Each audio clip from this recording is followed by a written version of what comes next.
Hello and welcome. My name is Lissa, and today I am sharing 5 money lessons straight from the book Rich AF. These are lessons that I think can help you live a rich AF life. Rich as life. Even though this money is fake, the lessons are real. This book is written by Vivian Tu, who y'all might know online as Your Rich BFF. I just finished the audiobook, and to be fair to her, there are way more than 5 money lessons in the book. The reason I've picked out these 5 for this video is that they stood out to me. They are things that I personally learned and did myself in my career and in my journey to build wealth. And I've read dozens and dozens and dozens of finance books, only a handful. Hold on. A few moments later. Only a handful of books have felt to me like they speak to women of color and children of immigrants who want to build wealth, but were never given the tools to do so. All right, clearly it's a little bit more than a handful, but the point is that these are the books that I think you should read because it's a lot more refreshing to hear from people who speak your language, who speak your voice, people who are empathetic to you if you've never learned about finance before. I actually have a video up here that you can check out with more book recommendations. So the 5 money lessons in this video are simple yet impactful. Let's jump to the list. Number 1, keep receipts at work. What this means is you want to track everything that you work on at your job that has a positive impact on your team and on your company. According to Vivian in the book Rich AF, if you want to maximize your earnings at your job, you have to be strategic about it. If you want more money, you have to be proactive and strategic. She says you have to track your impact by keeping those receipts. She calls it putting together your brag book. Personally, I don't care what you call it, but I agree. Quick story. I used to work at Google, and there was once a span of 6 to 7 years when I didn't get a promotion. Now, the first few years of that 6-year span, I was really relaxed about it. I kind of tracked the projects I worked on because I had performance reviews every 6 months. But the reason I wasn't that organized with tracking everything was because I was content with what I was getting paid. I was getting paid 6 figures in my mid-20s as someone who didn't come from money, which meant that I was just happy with what I was getting paid. I was grateful to be there. That is, until one day, I found out I was getting underpaid for my position. How I found out was someone at the company created this enormous spreadsheet where people could share what they were making anonymously. So when I compared myself to other people in my geographic location in the same position, I found out I was getting paid at least $20,000 less than everyone else. The problem was I couldn't just walk up and say, hey, I found out I make $20,000 less than everyone else. I had to show that I did a bunch of things that impacted the company and that I deserved to get that promotion. Now, that might sound unfair, but that's typically how it works. So from that point on, I tracked my receipts. I made that brag book or whatever you want to call it. And a couple years later, I got a pretty big promotion. I wasn't happy that it took a couple of years, and I hope it doesn't take that long for you, but at the end of the day, I wouldn't have been able to make my case and prove my impact without keeping receipts. In the book Rich AF, Vivian mentions that a lot of times, women, and especially women of color, we tend to undervalue ourselves. We don't ask for enough when we first get hired, and we don't push for raises as often as men do. Here are 3 of my own go-to tips on keeping your receipts at your job. Number 1, when possible, track metrics. So it's one thing to say that you helped save your company money or that you finished this project, and it's another thing to say that you reduced the company's operating expenses by 12% year over year, or you increased efficiency because you created an automated workflow that saves 12 hours of employee time per week, which ends up saving the company money. So track metrics. Number 2, focus on how you have impacted the company and not on a laundry list of what you've done. When it comes down to performance review time, a lot of people just like to talk about, I did this project, I did all these tasks, I was so busy, and that's cool and all, but guess what? Nobody gives a That's literally your job and what you're supposed to do and what's expected of you. What you need to focus on is showing how those tasks, those projects, the extra sprinkle on top that you did on them, how those contributed to the company's wider goals and the company's bottom line. And tip number 3, keep your manager updated. One of the more strategic things that I did in my own career was to constantly talk to my manager about what was expected of me. I shared with them how I planned to deliver on it and consistently talked about the impact that I had. Now, while this didn't always lead to a raise or a promotion, because let's be real, not all managers have any power at all, what it did was it kept it top of mind to them that I was consistently delivering and that I was probably worth more than I was being paid. And that's never a bad thing when it does come time for performance reviews, raises, and promotions. All right, let's jump to money lesson number 2 from the book Rich AF. It's also related to your career, and that is you won't get fired asking for a raise.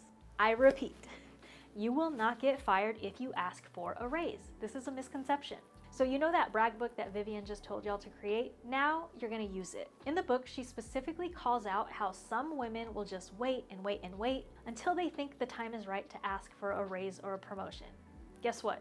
That right time never ends up coming. Sometimes women are even just satisfied when they get a yearly bump for inflation, anywhere from 2 to 3% to 5%. But that's if you even get a raise for inflation. Some people get 0%.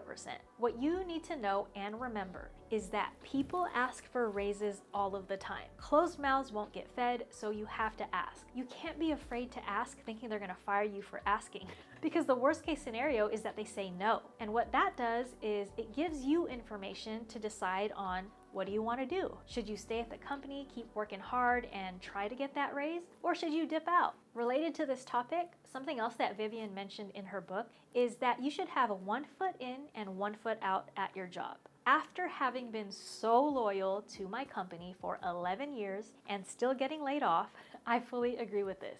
No one's telling you you can't love your job. You can love your job, you can love the company, you can love your colleagues, but you gotta know that that company has to have your back. So ask for that raise, and if you don't feel like you're getting paid your worth at any point in time, consider leaving. All right, money lesson number 3 that I pulled out of Rich AF, learn the phrase, I don't loan money. In a nutshell, what this means is you have to set boundaries with friends and family. The more money you make, the more people are gonna randomly start coming out of the cuts. Now, it's not easy to say no to family or friends, especially if you come from a family or culture where you're expected to help out. The goal isn't that you should leave everyone behind, act brand new, and refuse to help anyone. The key is that you are in control. You set the rules, you set the boundaries. If you have the means and you truly want to help, then by all means do it. Now, the thing about I don't loan money, in the book, Vivian mentions that you should gift money instead of loaning it.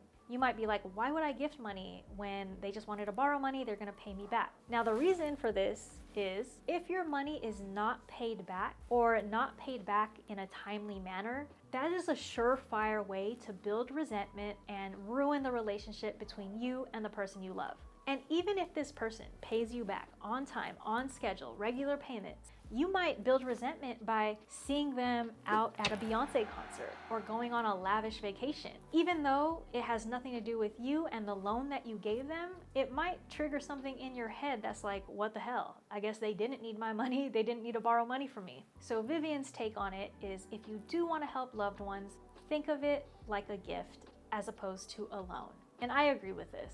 Just set your own rules. All right, quick intermission before we get to the last 2 money lessons. For those new here, my name is Lissa Prudencio, and I'm an accredited financial counselor whose goal is to see more women of color winning, both in finances and in life.